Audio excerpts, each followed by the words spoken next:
You know how people sometimes judge you based on how you look.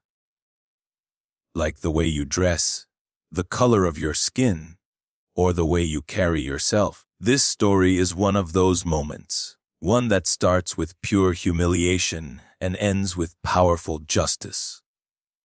So if you've ever been overlooked, underestimated, or disrespected, keep listening. Because this story might feel a little too familiar.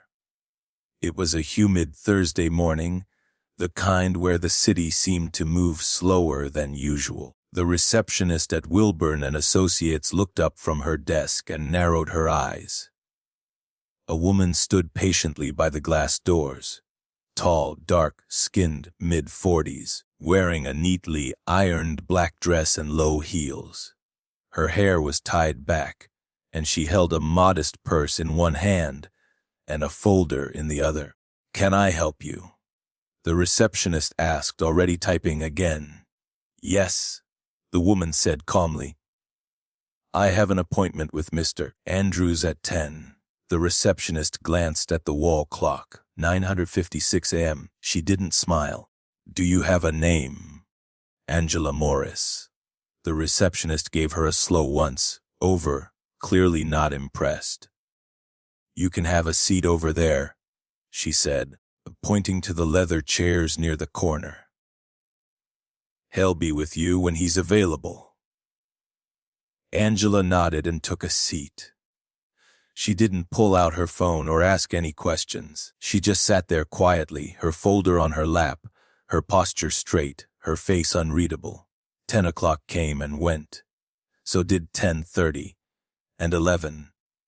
Mr. Andrews, the floor manager, walked in and out of his office multiple times, laughing with junior staff, sharing loud conversations by the water cooler, but never once glancing Angela's way. At 11:15, Angela stood up and approached the receptionist again. "Excuse me," she said softly. "I was scheduled to meet Mr. Andrews over an hour ago. Has there been a delay?" The receptionist sighed like it was a massive effort just to deal with her. "He's very busy today. These things happen." Angela gave a polite smile. "I understand. If someone could just let him know I'm still waiting." Before she could finish, Mr. Andrews himself strode up, holding a coffee cup. I know," he said loudly, interrupting her. "You're the walk-in, right? Listen, I don't have time today. We'll have to reschedule." Angela blinked. "I'm not a walk-in. I have a scheduled appointment. My email confirmation is in this folder." Mr. Andrews didn't even look at it. "Like I said, things changed. I'm sure whatever you're here for can wait." The receptionist chuckled softly at her desk, shaking her head. Angela stood there for a moment, quietly, her eyes meeting Mr. Andrews's with no emotion at all. "I see," she said after a pause. "Thank you for your time." She picked up her bag and walked calmly out of the office. No one noticed that a young assistant in the hallway had been watching the whole scene unfold.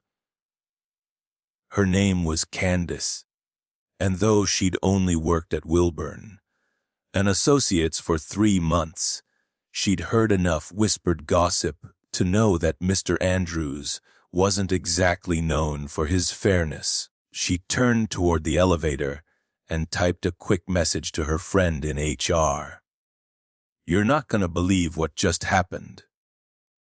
Back at the front desk, the receptionist rolled her eyes and returned to her computer. Mr. Andrews finished his coffee and went back into his office. Neither of them had any idea what was about to happen next. At 12:03 p.m., 3 black SUVs pulled into the company's parking lot. The security guard raised an eyebrow. Visitors didn't usually arrive with a convoy. The receptionist sat up a little straighter as 4 sharply dressed men and women stepped into the lobby. They were polished, poised, and clearly important. One of them was holding a sleek leather folder. Another was scanning the room with the kind of gaze that made people nervous. "Good afternoon," said the woman at the front of the group. "We're here for the quarterly site inspection. We're from the board." The receptionist's face turned pale. "Oh, of course. Yes, please, right this way." She buzzed for Mr. Andrews, her voice high and shaky. He rushed out of his office, running a hand through his thinning hair. "Ah, I wasn't expecting you all until later this afternoon." The tall man at the front gave a polite smile. "We moved the visit up. Last-minute decision." Of course," Andrews said, gesturing them inside. "Right this way. We have everything ready. Conference room set. The numbers are all up to date." But as the group began to walk down the hall, the woman who had first spoken stopped. Her eyes landed on a small card still on the receptionist's desk. Angela Morris. She picked it up slowly, then turned to Mr. Andrews. "Is this the same Angela Morris who was scheduled to meet with you this morning?" she asked. Mr. Andrews froze for a moment too long. Yes, I think she was supposed to. Some scheduling mix-up." "Really?" the woman said calmly. "Because she's one of our newest board members." The silence that followed was deafening. Candace, who had been watching from a distance, had to cover her mouth to hide her gasp. The receptionist's hands were trembling. Mr. Andrews tried to laugh, but the sound died in his throat. I had no idea. No one told me." The tall man stepped forward. "You left a board member in the lobby for over an hour. You dismissed her like she was. What exactly? Not worth your time." The woman's face was like stone. "Angela Morris is not only a board member, she's also our new diversity and ethics advisor. She was here to assess site conduct before our arrival. Consider this your official audit notice." Mr. Andrews' face turned ashen. Mr. Andrews stood frozen in the hallway. The folder in his hands now felt like it weighed 100 pounds. Angela Morris, a board member.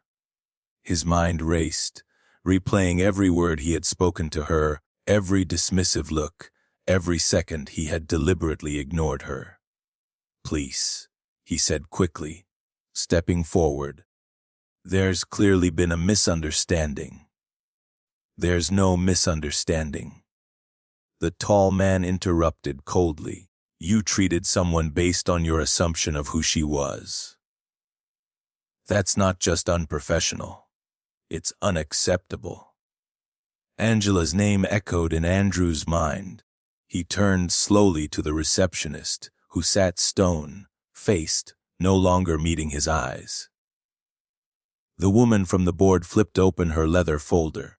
"Before we move forward with our tour, I think it's only fair we reschedule the original meeting Angela came for. She came early. She waited over an hour. She deserves to be heard first." Andrews opened his mouth, closed it, and then nodded stiffly. Yes, of course, right away." "Candace," the woman said, turning toward the young assistant who had been hovering nearby, wide-eyed. "Would you mind calling Ms. Morris and asking if she'd be willing to return?" Candace nodded quickly, already pulling out her phone. "Yes, ma'am. I'll reach her now." As Candace disappeared around the corner, Mr. Andrews led the rest of the board members into the conference room with a tight smile. The door shut behind them, but the tension still hung thick in the air. Back in the lobby, the receptionist was trying to look busy, typing furiously at her keyboard while sneaking anxious glances at the hallway. Candace stood just outside, waiting for the call to go through. After 2 rings, she heard a calm, Familiar voice. Angela Morris speaking. Hi, Ms. Morris. This is Candace from Wilburn and Associates. I was wondering if you might be available to return to the office. The board has arrived, and they were very upset to hear how you were treated. There was a pause on the line. I see, Angela said. They're asking if you'd be willing to meet again. Mr. Andrews is waiting. Angela didn't speak for a moment. Tell the board I'm on my way back. I'll be there in 20 minutes. Candace let out a breath she didn't know she was holding. Thank you, Ms. Morris. I'll be here to greet you. By the time Angela arrived, the energy in the office had shifted. Word had spread, quietly but quickly. Employees who hadn't even looked her way before were now standing a little straighter, glancing up from their cubicles as she walked in. Candace greeted her at the door with a warm, slightly nervous smile. Welcome back, Ms. Morris. Angela returned it gently. Thank you for calling me, Mr. Sir. Andrews was already waiting near the conference room, his hands clasped, sweat visible along his hairline. Ms. Morris, he said with forced cheer. So glad you could return. Let's go ahead and have that chat. Angela stepped past him without a word, entering the room where the board was seated. The moment she walked in, the atmosphere changed. Angela, said the woman from the board, standing to greet her with a firm handshake. Welcome back. We sincerely apologize for what you experienced this morning. Angela gave a soft smile. Thank you. I'm just here to do my job. She turned slowly to face Mr. Andrews, who was now fidgeting beside his chair. Angela opened her folder and pulled out a sleek black notebook. She flipped to a page near the front. I arrived at 9:56 a.m. today for a 10 o'clock appointment. I was not acknowledged by management until nearly 11:20. I was not offered water, an apology, or even a simple update. Mr. Andrews opened his mouth, but Angela continued without looking at him. When I asked politely about the delay, I was dismissed and told to reschedule. I was not seen as a professional. I was not treated with dignity. And frankly, she said, finally raising her eyes to meet his, I was not seen at all. A heavy silence followed. I was here to perform a pre-evaluation of staff conduct ahead of the board's quarterly site inspection. Angela continued. Instead, I conducted a live demonstration of unconscious bias and institutional disrespect. The woman beside her nodded gravely. Angela, thank you. We value your assessment. Angela closed her notebook. I will also be submitting a formal report outlining not only today's incident, but the receptionist's conduct as well. From what I witnessed, this is not an isolated behavior. It's culture. Mr. Andrews looked like he was shrinking in his chair. Ms. Morris, if I may. No, Angela said softly. You may not. You've already said quite enough today. The board members murmured among themselves. The tall man stood up. We take this seriously, he said. It reflects on all of us. Ms. Morris's experience will not be buried under paperwork. There will be accountability. Angela nodded once and stepped back from the table. Later that afternoon, the receptionist was called into HR. Candace watched her leave with a pale face and trembling hands. She didn't feel sorry. Not even a little. In the break room, whispers flew like wildfire. Who was the woman? Why was she here? What was going to happen to Andrews? By 4 p.m., Mr. Andrews' office door was closed, his nameplate already missing from the glass. Back in the conference room, Angela sat quietly, reviewing documents with the board. She wasn't here for revenge. She wasn't here for applause. She was here to do what she'd always done, her job with grace and power. But now, finally, she was being seen. For the first time in years, the employees of Wilburn and Associates were quiet.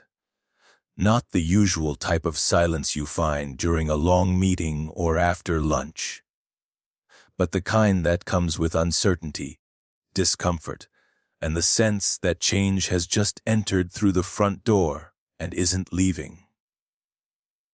Word of Mr. Andrews' sudden dismissal spread through the building like smoke. His office had been cleared out within hours. By 5 p.m., a temporary placard labeled, "Under Review," was taped to the glass, but the most noticeable shift was not in the management office. It was in the way people looked at Angela. She walked the halls now as if she had always belonged there. And maybe, deep down, she always had. No longer dismissed or ignored, people greeted her with quiet respect. Some out of guilt, others with curiosity, a few with genuine admiration. Angela, as always, remained calm. She returned the greetings with a nod, never smug, never cold. She had no interest in rubbing anything in. That was never her way. She had earned her place not by demanding it, but by demonstrating, over and over again, that she was capable, even when others refused to see it. At lunchtime the next day, Candace spotted Angela alone in the company garden, reviewing notes on her tablet. Something about her presence made Candace feel both calm and brave. She took a deep breath and approached. "Hi, Ms. Morris." Angela looked up, her face softening. "Candace, isn't it?" Candace smiled. "Yes, I wanted to say thank you." Angela tilted her head slightly. "For what?" "For coming back. For standing up for yourself. For showing us what that looks like with grace." Angela gave a small, almost tired smile. Sometimes you don't stand up for yourself because you want to. You do it because staying seated is no longer an option. Candace nodded slowly. "I've been here a few months, and I've seen a lot of things that made me uncomfortable, but I didn't think I had a voice." Angela looked directly at her. "You always had one. You were just told, through looks, tone, silence, that using it came with a cost." Candace felt a lump in her throat. "Is that why you're here? To fix things?" Angela's eyes didn't waver. "I'm here to shine a light. Some people will want to clean what the light reveals. Others will want to shut it off. But I'm not the janitor or the electrician. I'm just holding the flashlight." They sat in quiet understanding for a few moments before Angela returned to her work and Candace walked away, feeling a little taller than she had that morning. Inside the boardroom, however, not everyone was as comfortable. Two senior executives sat together, reviewing Angela's report. They were not pleased. "This is going to bring heat," one muttered. "Andrews may have been a bit rough around the edges, but the man delivered results." "Doesn't matter," said the other. "We've got new board members now. New agenda. They want transparency, culture change, all that stuff." The first exec sighed. "You mean they want headlines, optics?" "No," said a voice from the door. "They want accountability." Angela had entered the room quietly, her eyes sharp. The two executives stood quickly, awkwardly. "Ms. Morris, we were just, reviewing your document." "I figured you would be." She walked to the head of the table, standing instead of sitting. "I want to be very clear about something. This isn't a witch hunt. This isn't about punishing people for past mistakes. but it is about naming the culture for what it is and fixing it. The older executive cleared his throat. You have to understand, Angela. Things have been a certain way here for a long time. There's a rhythm, a hierarchy. I'm not here to disrupt the rhythm, she said calmly. I'm here because the music has been playing too loud for some and too soft for others, and it's time everyone hears the same song. The other man nodded slowly, more thoughtful now. So, what do you need from us? Angela handed them each a new sheet, a 6-month implementation plan, inclusive hiring practices, a training program for all supervisors, monthly equity audits, and every employee, yes, everyone, will have an anonymous feedback portal that leads directly to the board. The men looked at each other. One raised an eyebrow. This is going to cost the company. Angela didn't blink. No, this is going to save it. And that was it. Over the next few weeks, the changes began. Slowly at first, like the first warm breeze before spring fully arrives. The receptionist, let go, replaced with someone who had customer service and cultural sensitivity training. Mr. Andrews, quietly blacklisted. Not for revenge, but because accountability had finally come knocking. As for Angela, she didn't need a corner office or a title on her door. She became known by something else, her presence. You could feel it when she walked into a room. Not heavy, not loud, but steady, commanding, balanced. She had become something most people at Wilburn and associates had never seen in leadership before: a mirror.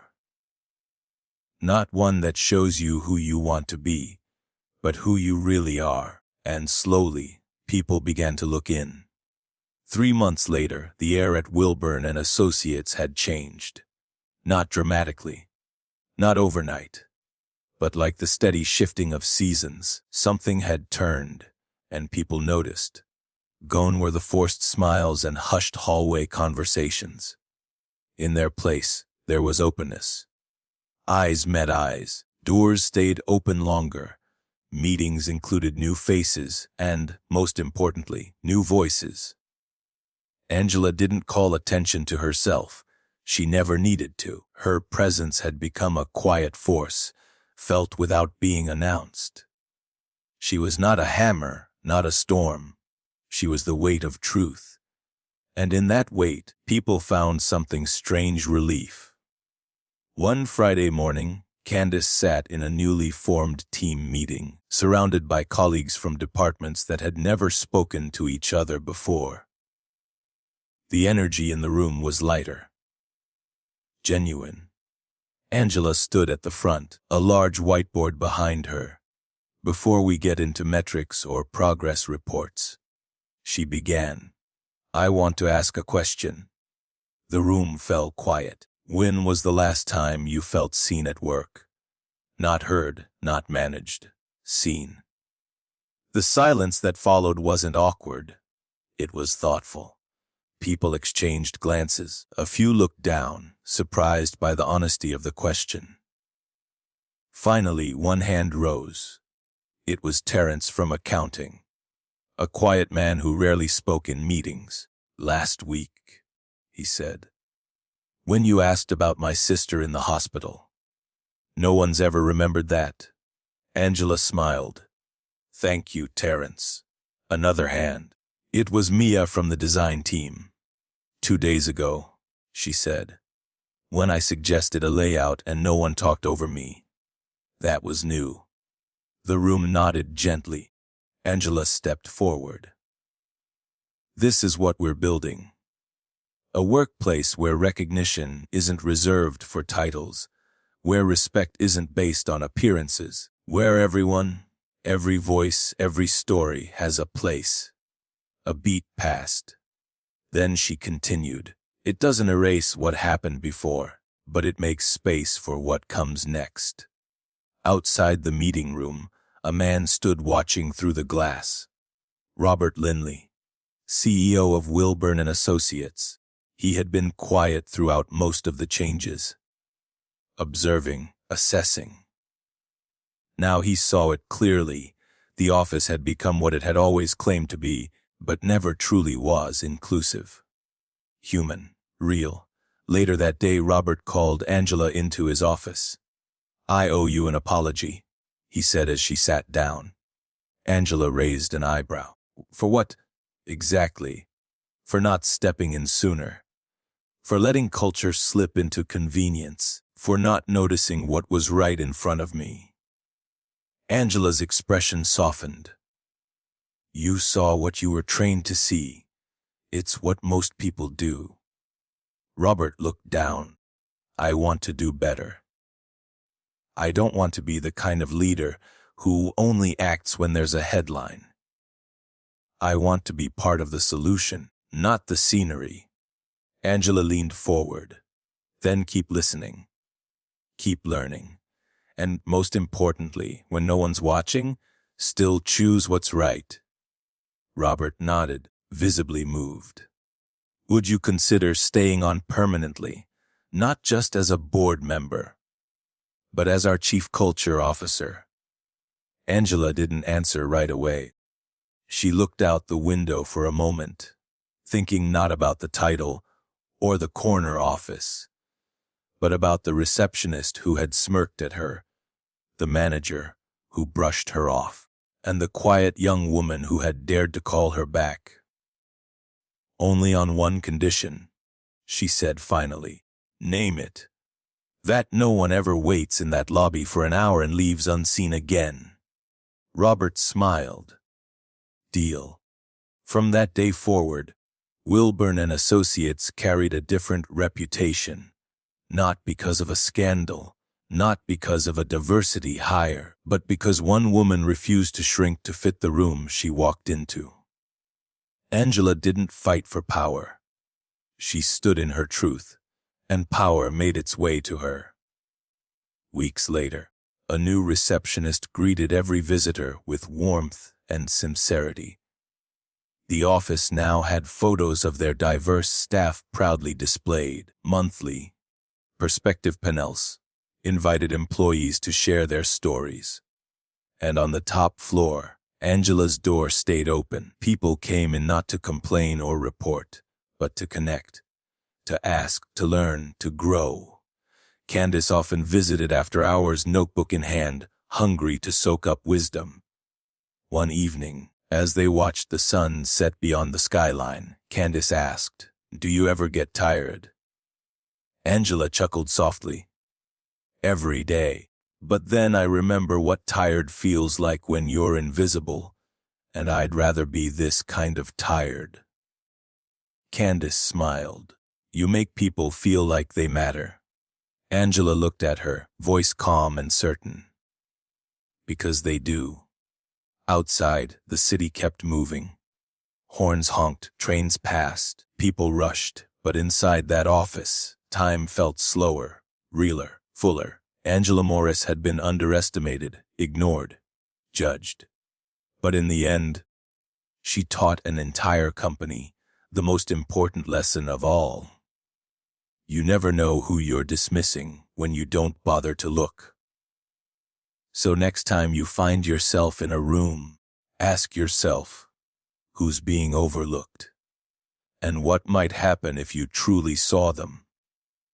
Because sometimes the person you ignore today, who is the one you'll answer to tomorrow? If you felt something in this story, if Angela's journey reminded you of someone you know, or maybe even of yourself, don't let it stop here. Subscribe to Live Truths for more real, emotional stories that reveal, inspire, and transform. Your next moment of truth might just be one video away.